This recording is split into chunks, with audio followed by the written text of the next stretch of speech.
This is Eyewitness News with live breaking news. Breaking news, the spring storm blowing into Southern California right now. Here's a live picture from Air 7 HD flying in the rainstorm in Agoura Hills. How could this affect your morning commute? Dallas Raines tracking it all. You said it was coming. It arrived right on schedule, Dallas. That's right, Mark. We're going to go to the live Mega Doppler 7000 HD right now and show you exactly what's happening. Not only is it raining now in Southern California, but heavy snow in the Sierra. Let's get down close tonight and look at this rain that's already on the 101, moving through the area from the west to the east. And every once in a while, we're picking up some red areas on the radar. That is much heavier rain. So we'll be watching this through the evening. We have a chance of snow in the mountain areas, and even some rain is expected, Mark, for the morning commute. I'll have the complete forecast in just a minute. Okay, we're ready for it, Dallas. Right, See you in a few. thank you. Planes, trains, and mask confusion. Earlier this week, masks were optional, but less than an hour from now, travelers in LA County will be required to put them back on. The policy whiplash frustrating a lot of people, so will you keep masking up? Our Josh Haskell live at LAX to clear up the confusion. And there is some confusion, right, Josh? And it's hard to clear up, Mark. In less than an hour, any travelers that come here to LAX, they will have to wear masks, but it's unclear at this point how the mandate will be enforced. Starting Friday, LA County's mask mandate for public transit, rideshare, and at LAX is back, creating confusion just days after it was lifted. I think a lot of it is really ridiculous, but everyone has their own opinion about it, so. I don't want to do it. I'm over it. No more masks for me. And why is that, Jared? Because I just don't feel like wearing it anymore. Happy it's all over with. Jared Gentry of Orange County was traveling to Cancun Thursday night and said if he was asked to put a mask on, he would. But since he doesn't have to wear one on the plane, he doesn't understand why he has to wear one at the airport. We think and agree that public transit settings and public transit and public transportation hubs that are indoors are places where A, there's a lot of mingling, B, they're often crowded, and C, in some of those settings, it's really hard to have adequate ventilation. LA County Public Health Director Dr. Barbara Ferrer says the order is based on the CDC's opinion that mask wearing on transit remains an essential step in preventing the spread of COVID-19. It's still COVID. I mean, people are still, actively catching the virus, so I feel like everybody should wear it. I feel like they're being selfish. It's not their choice to give somebody a virus that is, spreading throughout the world. They should wear a mask. It's not that big of a deal. It's unclear how the mandate will be enforced at this point, but some travelers like Michael Moore, who never ditched his mask, believe traveling is still high risk. We all coming from different parts of the world. I feel like everybody know what is going on. It's not a secret, so why even, kind of be objective to something that should be beneficial to the collective. And at the urging of the CDC, the Department of Justice has appealed that ruling by that Florida judge that struck down the government's mask mandate for public transportation. Live at LAX, Josh Haskell, ABC-7 Eyewitness News. All right, Josh, thank you. Meantime, a bombshell legal settlement from the LA City Attorney's Office. Venice-based Same Day Health will pay more than $20 million after being caught handing out fake results for hundreds of COVID tests. More than 500 people were contacted by the company telling them they had tested negative for COVID-19 when labs hadn't actually run their tests. In a statement, Same Day said it corrected the problems that arose in 2020 and made significant investments to make sure this doesn't happen again. Now to the bitter court battle between actor Johnny Depp and his ex-wife, actress Amber Heard. The jury getting a dark glimpse into the vicious relationship as Heard's lawyer cross-examined Depp on the stand. Eyewitness News reporter Christian Cordero here now with more on Johnny Depp's testimony. Christian. Mark, today that courtroom heard Johnny Depp wrestle with how often he drinks or does drugs. He had one-liners that led to quiet laughs from those watching the trial in person. If you have seen Johnny Depp's characters, perhaps you are not surprised, but the video, the audio, and the text presented in court today peel back the curtain on real-life problems. In the third day of Johnny Depp's testimony, the attorney for ex-wife and now defendant Amber Heard tried to prove with evidence patterns of vulgarities and violence. Depp is suing Heard for $50 million, saying an op-ed she wrote in 2018 that claimed she was a victim of domestic abuse ruined his career. Cameras have been on at the trial in Fairfax, Virginia, relaying the mess of their relationship for the world to see. You want to see crazy? I'll give you. This video is from 2016 as her Heards claims that Depp hit her. In it, Depp pours the rest of a bottle of wine out, then sees Heard is recording and grabs the phone. Depp then testifies he was clearly having a bad time. I did assault a couple of cabinets, but I did not touch Miss Heard. As you can see, I think. No. The court also saw text messages, most of which are too explicit to share. Heard's legal team tried to go with the theme of emotional abuse or physical threats. Depp had moments with Heard's attorney, Ben Rottenborn, lots of them. Don't call again. I will begin to feel embarrassed for you. Go away, coach. Hup. Done. Did I read that right? No. Go away, coach. Done. Hup. Done. Just before the day was done, Rottenborn played an audio clip that made Heard visibly upset. In it, Depp seemed to have been trying to hurt himself. Heard tells him repeatedly to stop and that doing so won't make the pain go away. Depp kept his head down while it played, at one point patting his eye and grabbing a tissue. So Heard is countersuing Depp for $100 million on claims that his legal team falsely accused her of making her story up. The cross-examination of Johnny Depp continues tomorrow. Mark. Thank you. Hey, Mike, come on. That's former heavyweight champ Mike Tyson, captured on video here punching a man aboard a commercial flight. Video released by TMZ Sports shows a man taunting Tyson on a JetBlue plane waiting to take off from San Francisco last night. Someone he apparently knows shooting the video. Eventually, Tyson reacts. A representative for Tyson released a statement saying the passenger began harassing Tyson and threw a water bottle at him while he was in his seat. The San Mateo County Sheriff's Department is investigating. The U.S. pledging another round of military and economic aid to Ukraine. This comes as Russian President Vladimir Putin claims victory in the battle for Mariupol. About 2,000 Ukrainian fighters remain holed up in a steel plant in that port city, along with about 1,000 civilians. They are now under a Russian blockade. Meanwhile, President Biden announcing another $800 million weapons package for Ukraine. In addition to bolstering Ukraine's resistance on the battlefield, we're also demonstrating our support for the people of Ukraine. Today, the United States is announcing that we intend to provide an additional $500 million in direct economic assistance to the Ukrainian government. We're also learning about what appear to be mass graves just outside of Mariupol. Locals accuse Russia of burying up to 9,000 Ukrainian civilians to hide the slaughter taking place. Some sad news. A car hit and killed a mountain lion early this morning on the 405 freeway in the Sepulveda Pass. It happened around 1 a.m. near Getty Center Drive and caused traffic to stop southbound through the pass. The cat was later identified as P97. That's an 18-month-old male mountain lion that was first discovered in the Santa Monica Mountains back in 2020. P97 is now the second mountain lion to be killed on local freeways in just the past month and the 26th overall. They have to cross these freeways and roads to get to, public spaces to claim territory, just like this mountain lion was trying to do. So that's probably one of their biggest challenges.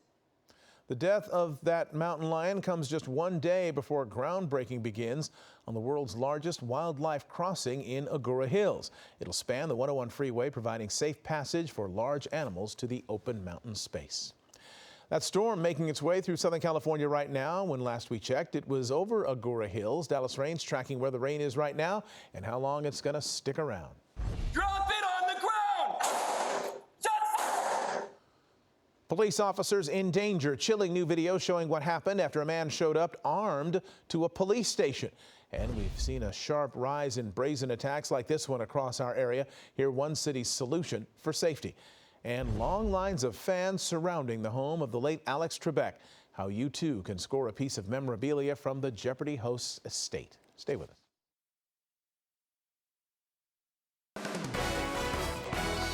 Drop it on the ground! Drop it on the ground! Now at 11, San Diego police officers unleashing a hail of gunfire on a gun-wielding man who had just pointed his weapon at an officer seconds before. Newly released body cam and security footage captures what led up to that bloody confrontation. 29-year-old Eric Medina asked to speak to an officer outside the Port of San Diego Harbor Police Headquarters back on April 10th. When an officer came outside to talk with him, Medina aimed a handgun at him from inside his car. Moments later, officers opened fire, hitting Medina multiple times. He was rushed to the hospital in critical condition, but has since been transferred to San Diego Central Jail. Caught on camera here, an out-of-control driver crashing into the center divider on a Milwaukee freeway, the vehicle ending up on its roof. Also in the car was the driver's 4-year-old son. The child placed in a police officer's car. That's when the father ran off, jumping over the concrete median, crossing 3 lanes of traffic to get away. He was later found and arrested. Found in his crashed car, in addition to the child, was a loaded AK-47. He now faces 5 felonies, including child neglect. Brazen crimes rattling Southern California residents. How do you make citizens feel safe again? Meet the security ambassadors. They're not police officers. They're not armed. In tonight's Solutions Report, Philip Palmer shows us one city's new approach to safety. Crimes against unsuspecting victims in very public ways has become a trend many have never seen before. Is there anything that can be done to make these types of attacks less frequent? How you doing? Since 2013, West Hollywood has been supplementing its public safety efforts through its block-by-block security ambassador program. Deployed on bicycles or on foot along major streets and more congested parts of the city, the unarmed, uniformed security ambassadors work in collaboration with the Sheriff's Department to provide additional safety. Hello, how's everything going today? Our mission is to be a visible deterrent on the streets to try to offset any low-hanging fruit criminal activity. Just having them out there, the residents know that they're there, and people who might be looking for an opportunity may be deterred by seeing them. In October of last year, West Hollywood chose to add a security ambassador kiosk near the intersection of La Brea and Santa Monica. As a result, just a few feet from a flower bed that last year was a homeless encampment, you'll find an example of security and hospitality. People can come to that kiosk, get general information if they need to. They know it's a central location where an ambassador will be for sure. The security ambassador's job isn't to make arrests, it's hopefully to stop a crime before it ever starts. And by just simply being visible in uniform, offering peace of mind to residents and business owners alike. It is a fantastic program. Nat Paul Hamus moved her store to West Hollywood last year and says while other cities provide similar security, the commitment by West Hollywood to the program is a difference maker. They have several people covering West Hollywood, so you always feel like there's someone there that will have eyes on you in case something unfortunate happens. Right. As an additional set of eyes and ears for the LA County Sheriff, the ambassadors are also only a phone call or text away for someone who might simply need a walk to their car to feel more safe. You ask the residents, they love us here, they feel safer that we're here. We do personal escorts, we jump cars, so we're everywhere. We're really ingrained in the community here, and I think that's been the benefit of having us here. Philip Palmer, ABC7 Eyewitness News. Here's video just into the Eyewitness newsroom. That spring rainstorm bringing pounding rain to LA County. This was the scene just a few minutes ago in Chatsworth. The downpour making driving tricky there on city streets. We're on Storm Track. Dallas Rain's tracking our wild weather. And Dallas, I just got word we had to land Air 7 because the rain was getting heavy too rain, intense. too much rain with IFR conditions. And take a look at this. In the northern part of the state, we had a twister that was reported just east of Lodi, and the snow is coming down across the Sierra. This was Mammoth Mountain, forecasting 1 to 2 feet of snow up there. That's really good news this late this season. 67 today, but by 2 or 3 days, we're going to be in the 90s. Hard to believe, but it's going to happen. Let's look at the live mega Doppler tonight. That winter storm warning remains in effect for the Sierra. Now the rain starting to push closer to the Southland. Also, some heavier cells can be seen here. That's the red, and that will be marching onshore through Malibu and the western LA over the next couple of hours. Raining out in Thousand Oaks and Calabasas, getting very close to downtown LA, only in maybe about another 30 minutes away. San Fernando getting some rain, then northbound. Light snow is falling up in the high country, but once this cold front comes through, places like Frazier Park and the Pine Mountain Club will receive 2 to 3 inches of snow. Same deal in Wrightwood. Down in the OC tonight, the rain is not there yet, but hang on. Overnight, it'll come through. 2 fronts to deal with. The first one will bring some rain showers tonight, and then the second little trough comes through around sunrise tomorrow morning, so there could be some light showers across the area, even for the morning drive. Let's put it into motion and watch the front move through down the 101. By 1:30, 2 o'clock in the morning, it should be right over L.A. Lightning strikes are possible as the instability with this front is going to be apparent. And then as it goes across the San Bernardino range, some lightning strikes are possible also, and some snow above about 6,500 feet or so. Then behind the front, as I mentioned, some light snow coming down up in the mountain areas of Ventura County. But after that, I think everything starts to clear out rapidly during the afternoon. By tomorrow night, most of the showers will be over with. Let's take a look at our forecast for tonight. Then 60% chance of rain, about 1/10 to 1/4 overnight tonight. Then tomorrow, the showers will be backing off during the afternoon. Breezy conditions, high of only 65. And then that sets us up for a fantastic weekend. 73 on Saturday. Santa Ana winds blow on Sunday through the canyons at 30, and we jump to 85 degrees downtown. That means the valleys will go from 65 tomorrow, 79 Saturday, and 91 degrees on Sunday. And it's hot on Monday, too. Looks like it'll start cooling about the middle part of next week. We're going to have 3 or 4 days of fairly hot weather in the valleys. For the beaches tomorrow, surface good swell. However, it's blown out. Also, we'll have some rain tonight and early tomorrow morning at the beaches. Best surf day Saturday as the winds back down, still looking at 3 to 5. That's a combination of the wind swell and a southern hemispheric swell, 3 to 5. 68, then 80 on Sunday along the coastline. Look at that. And then Monday, the beaches near 80. Then the sea breeze comes back in next week. In the mountain areas, be prepared. Have the chains ready if you're traveling in the mountains tomorrow morning, because there will be some snow and some rain showers. High of only 41 at Big Bear, windy. And then on Saturday, we break out to sunshine and warmer weather. And then by Sunday, it's 61 degrees. In the desert areas, it's all about the wind. Be prepared for that along the 15, Palmdale, Lancaster, headed out to 15 tomorrow, and the 14, wind gust up to 45 and 50 miles per hour before things kind of back down a little bit on Sunday at 78 degrees. Mark, we're watching this storm way back a week ago, and it is on us tonight, but it's great to see that snow in the Sierra, too. It sure is. They're going to really have some fun up there. That's right. Dallas, thank you. Thank you.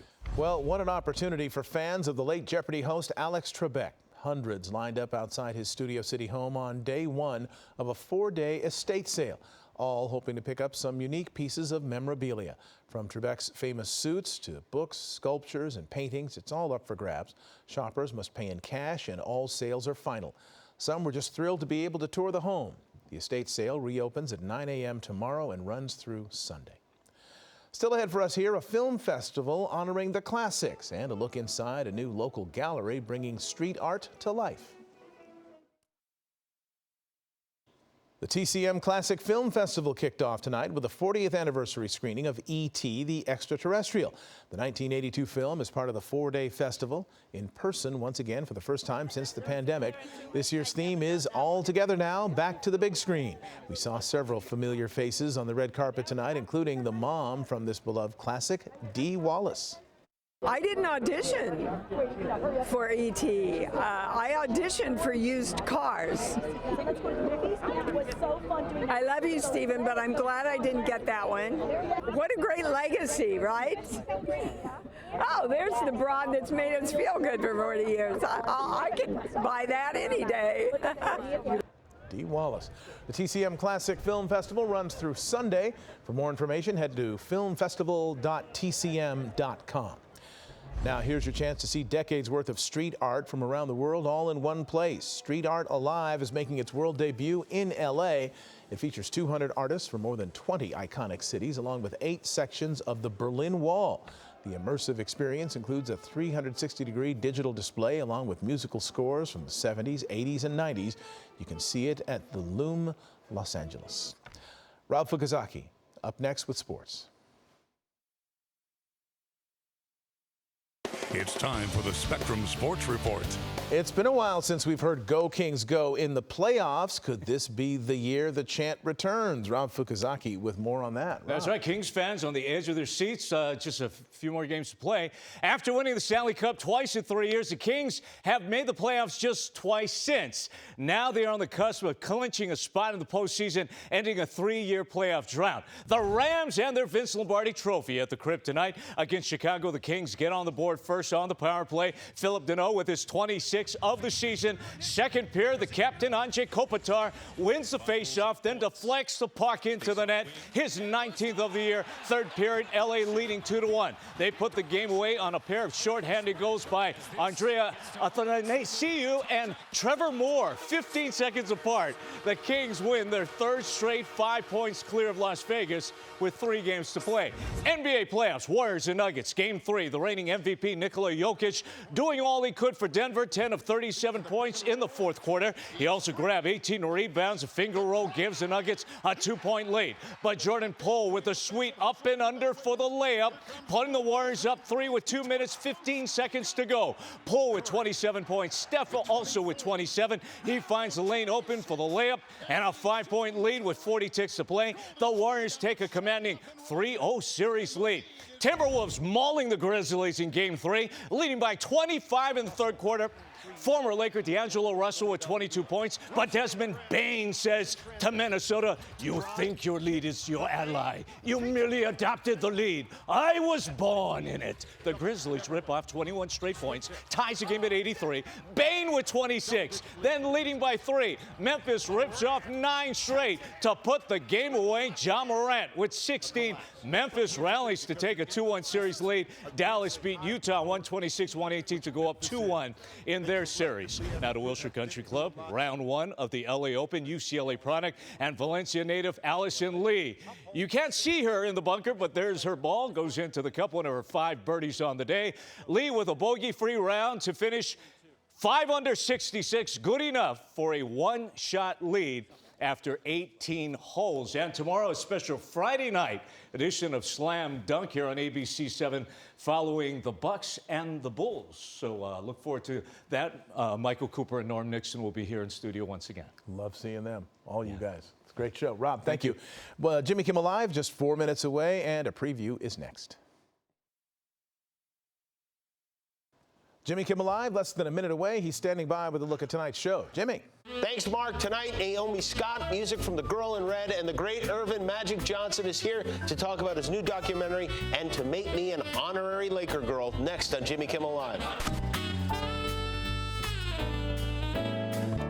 That's it for us here at 11 o'clock. Eyewitness News returns tomorrow at 4 a.m. We thank you very much for watching. We will see you back here tomorrow night. Be careful out there in that rain. Good night.